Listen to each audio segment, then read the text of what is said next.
another episode, fam. Here I am, your boy Skip. Another episode of UpShift. Today I'm here with my man Will, Crazy Vision Club 370Z. What's going on? Hey Will, welcome to the show, brother. Good to see you. Thank you for coming out and sharing your car with me and the family. Woo! I gotta say, brother, looking at this thing is so awesome. The things that you put in this car is like unbelievable. So like, talk to me about it, man. All I see is carbon. All I see is carbon. Got carbon in the front, carbon on the hood, carbon on the interior.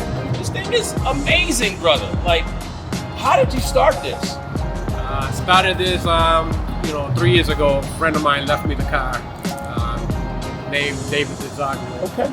Nicknamed this, to enjoy it.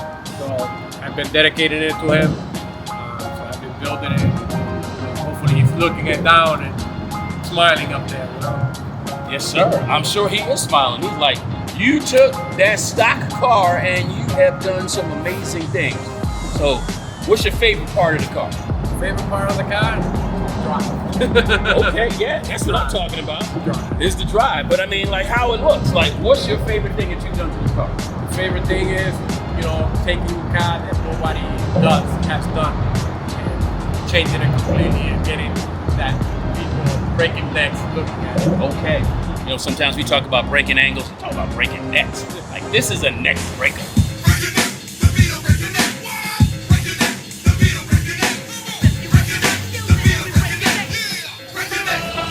Got a Ferris kit from Japan, carbon fiber fenders, wood, basically carbon fiber everywhere. You'll find pieces everywhere in this car. Custom from Killer Carbon in Las Vegas. Okay. Custom stereo from McCool with Mufficaro. Am I looking through the hood right now? Is that? Yeah. Can you open it up, please? Like, what is going on here?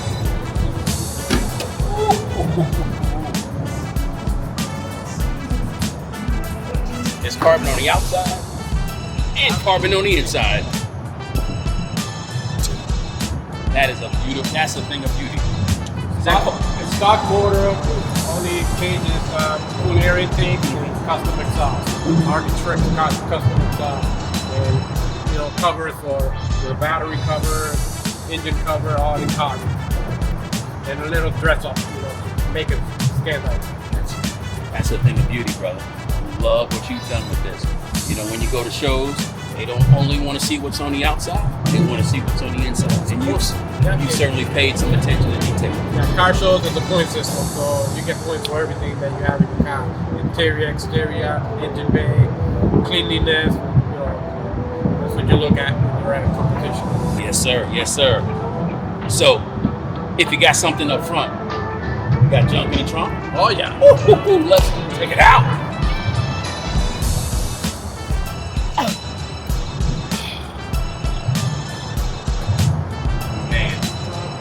If you're gonna do a trunk, do it like this. Hook up with my man, he'll show you how to do this. Now, where'd you get this done? The custom work for the system was at Mufficaro Auto Sound in Wood, Mass. And the air ride system was done in Peabody, RDM.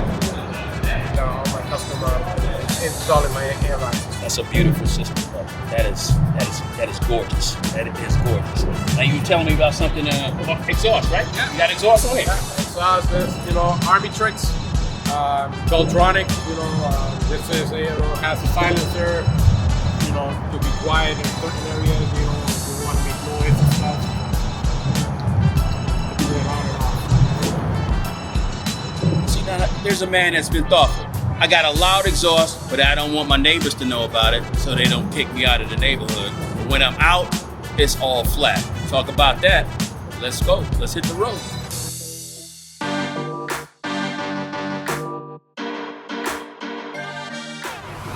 Okay. Thank you for putting the top down, bro. This is an amazing ride and an amazing ride. So, is this your first car? This is nice, man. I just love it. No, it's not my first car. Not my first rodeo either. First car that I played with was a 1988 Lincoln Mark 7. That's not JDM. How did you switch over from the Lincoln to the Nissan? That's a big shift, brother. Yeah, I gave it up for a while, and a friend of mine passed away and left me this Nissan. So I dedicated it all to him. Wow, man. Yes. So that's what made me change into JDM. Okay. You know, so I've been dedicating it all to him, building it and showing it off, and seeing that he sees me from up there, up above, and he's laughing at me for all the money I spent in it and making it where it is today. Thanks. Thank you for sharing that. Just not every day that you come into a car, not every day that you lose a friend. So tell me a little bit about this guy. I'm a firefighter for the city of Lawrence. When I got on the job, he became a partner of mine, one of the stations, so we became good friends. Worked at the same station for 7 years. He ended up with leukemia, ended up having to retire early from work. Kind of helped him out, getting him back and forth to doctors and appointments and all that. And we stayed good friends after he got cleared from the leukemia. Okay. So he was good for about 7 years, and he ended up getting esophageal cancer. So battled for 2 years and ended up passing away. Due to the fact, I guess, that I was there with him, and he ended up leaving me the car to enjoy with my family and stuff, and a house too, up in New Hampshire. So He left you a car and a house? yes. Wow, that's a friend right there. But what I noticed in the story was you were there for this guy, day in and day out. You were there for him. That says a lot about you, man. That's the profession we're in. We care about people, and we're there to help.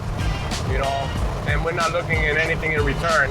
This just happened that his appreciation to everything that I did for him. That's why the way he wanted to repay me. But I wasn't waiting for anything. Did it as a friendship. That's a great story. And so, as a firefighter, thank you for your service. Thank you. How long you been firefighting? 26 years now. Wow, you an OG. Yeah. So that means you've seen a lot. Oh yeah, seen a lot. Wow, man. So, what's the worst situation that you've ever been a part of?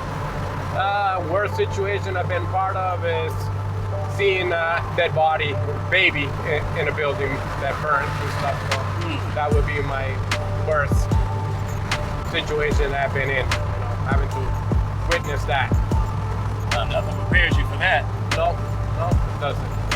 No matter how many times you do it never prepares you. Wow. So loss of life is something that you experience frequently, I guess. Yeah, in our job, yeah. Whether fire or it's a medical call, because we do medical calls and all that, so we get to see everything. Car accidents, you see a lot of stuff, a lot of tragedy. So on a reverse side of losing life, have you ever been in a situation where you got to save somebody? Yeah, I was off duty, took off to the Cape, and stayed up there just to get away from everything, work and stuff, just to relax in winter time where nobody goes to the Cape during that time. And I was in a room, just laying in bed, heater on and stuff, and the fan shut off with dead silence in the room, and I hear a noise, somebody saying help.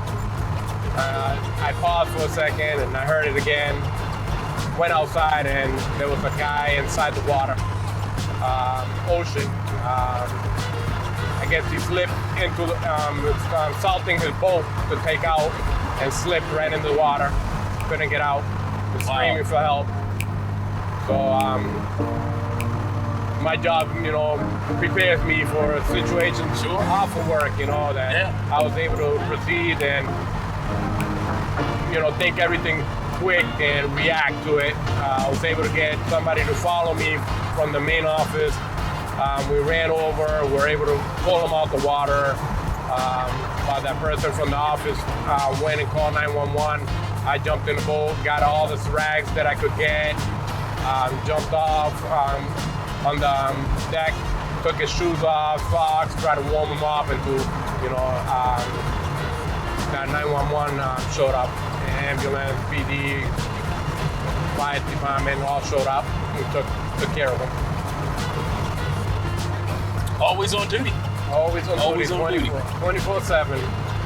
So what's the chances, like you being in the right space at the right time to save this guy? Yeah, I believe that, we're here for a purpose. So, I guess my purpose was there to show up and help this guy out, and I think one of the things that I learned from him was he wasn't too close to his kids, younger kids, because of work and stuff. So that was an experience for him to, spend more time with his kid, and which he did, because I kept in touch with him for a couple of years, and the mother and stuff, his mother talked to me and stuff, and he told me how he changed from that moment on. So it was a nice thing to. That's a really awesome story, man. And I would say that Diz looking down on you was like, there go my man. Yeah, I'm hoping that that's what you know what I mean? Yeah. That's awesome, brother. So you're like a superhero. Like you're like a firefighter with a red uniform and a red car. It's like out here just like doing things, making things happen. What's your favorite part of the car? Because I'm looking at all this carbon. I'm looking at the engine bay. It's just like so much to look at. But you got to have a favorite part. I love the being with the top down. The car transforms when the top comes down, so it totally changes the way the car looks. And then after that, it's my stereo. I love listening to my music. So the person that did Musicaro, shout out to them. Did an awesome job on it. The sound quality is unbelievable on it.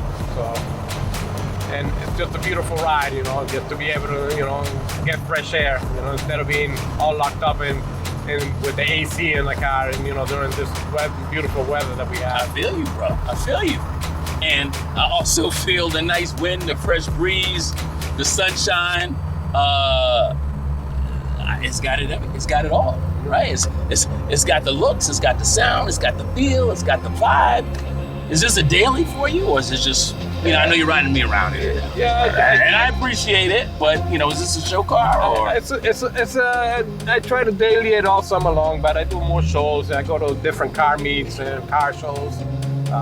Furthest one I've driven to is Florida. Wait, whoa. You drove to Florida? Yes. You didn't trailer. You drove it. No, I drove it. Wasn't there an easier way to do that? I gotta enjoy life, enjoy the car. So it's not about getting there. It was about the journey. It's a journey, yeah. I'm picking up what you're putting down, brother. I'm picking it up. Okay. Yeah. So you like sound. I'm getting, the feeling like you're an audiophile. You're particular about what it is you're listening to, how it sounds. Yeah. I like every type of music, but I like the quality of the sound of it. Okay. Let's give the listener something to listen to. Bump it up for a second. Let's see what we got here. Y si amanece y no te queda.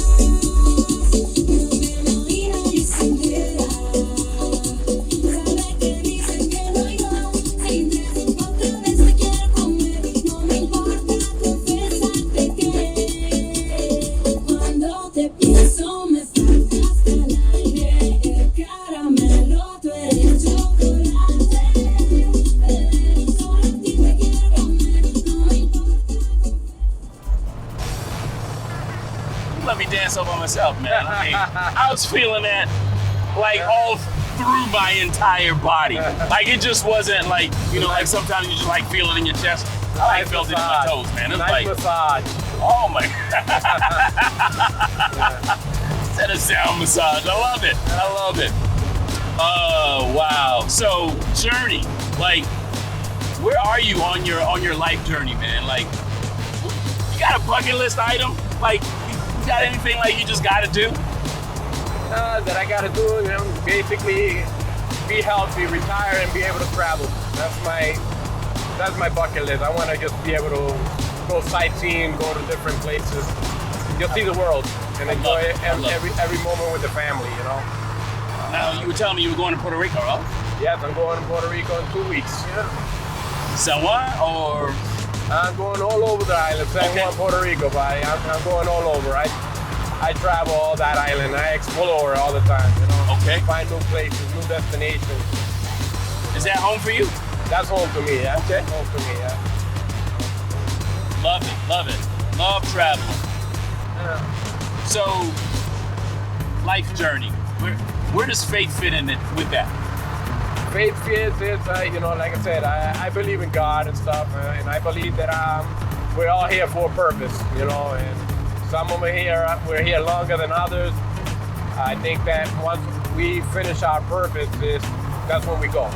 You know, we don't know what that purpose is.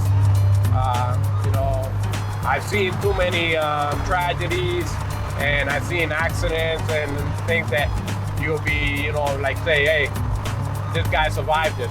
It's a miracle, like they say, you know. Yeah. To me, it's just that, you know, for you to catch eyes, just you know, I think it just gives you, you know, makes you think, you know, on what you do sometimes and stuff. And, you know, I think that's what we talk about, you know, purpose, you know.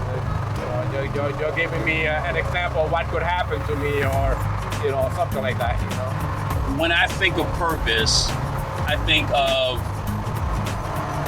doing things on purpose, doing things intentionally. Like nothing good happens by accident, right? So when you say purpose, that's what comes up for me. Like, so living life on purpose means that you're doing things intentionally. Yeah, but sometimes I think it's, you know, like me, like I said, when I went to Cape Cod, for example, you know, I went there to get away. But my purpose of being there was to save that person's life. For sure. You know, so I didn't know that was gonna happen at that moment.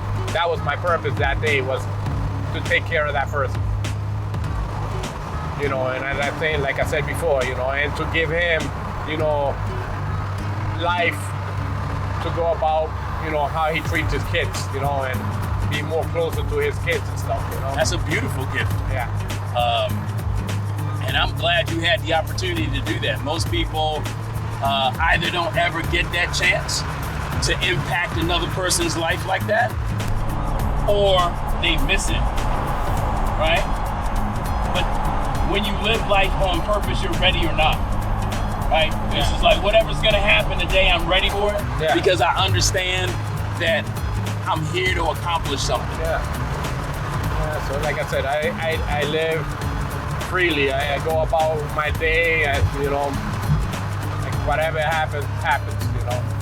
So as we're driving, we're talking, car, driver, life, faith. What do you want the audience to know about you that we don't already know? Well, the audience to know about me, I'm just a simple person, you know. I'm there to help whoever's there that needs help, and I can help, I'm there. You know, just me, and not in return, you know. Just so in other words, you live with your hands open. Yes. You're not looking to get, you're looking to give. Looking to give, yeah. I love that, brother. And I love that I had the opportunity to spend some time with you and really get to know you, right? I knew your car. I've seen it around, seen it on Instagram, but I have to say the engagement brought a friend into my life. Yeah, same here. It's more than just about the car, it's about the people along the way. Yeah, like, you know, one thing that, you know, by you doing this, you know, people, the audience gets to know that you can't judge, you know, people by their covers without knowing them, you know, personally. Absolutely. So, you know, they'll see me in this car and they'll judge me for, you know, what am I doing for, you know, to afford that car, you know, without knowing me as a person, you know. Talk about it, brother. I'm feeling you. You know, so it's nice to, you know, show the people that, you know, there's hardworking people out That's there right. Absolutely. that this is what they love to do. You Absolutely. Know? You know, the car community is very strong too. You know, it's like, you know, people are always there to help each other out and everything. Once you get to know them, you know. Absolutely. Don't tell my wife this, but I got pulled over the other day going 95 and the cop stopped me. And the cop came up to me and he said, the first thing that he said to me, Will, was, sir, is this your vehicle? Yeah. Why did he ask me that question, brother? And I said, You know what I mean? yeah. Like, Yeah, they you know, like I said, they judge people without knowing them. It's not about judgment, you know. absolutely. Judgment-free zone. So people, look at, I'm here with Will, hardworking guy. What he didn't tell you is that when he's not saving lives, jumping off buildings and stopping speeding bullets, he's doing flooring, he's doing welding. I mean, this guy never stops. It's all in the interest of helping his fellow man. So I'm gonna leave you with this, my man. I love the fact that in your life journey, you're here to leave a deposit. Most people are here to make a withdrawal. I do want to issue a challenge though. Said you have a belief in God. UpShift, challenge, move the needle to the right, brother. Find out who he is in your life and what he wants you to do. He's got something for you. He has got something special for you that only Will Fagan can do. Besides saving lives and you know, kissing babies and shaking hands. Because you're already doing that, man. You're already doing that. But find out why on earth are you here? There's more to it. Yeah. And we'll find out sooner or later, I guess. People will find out. Me, I might be gone. You know, I've done my journey, you know. Oh, you got more to do, bro. Your book ain't written yet. You still like in chapter number 5 out of 20. Let's keep writing the story. Let's keep going. All right, people. Me and Will signing off. UpShift coming at you. Join us next time. Peace.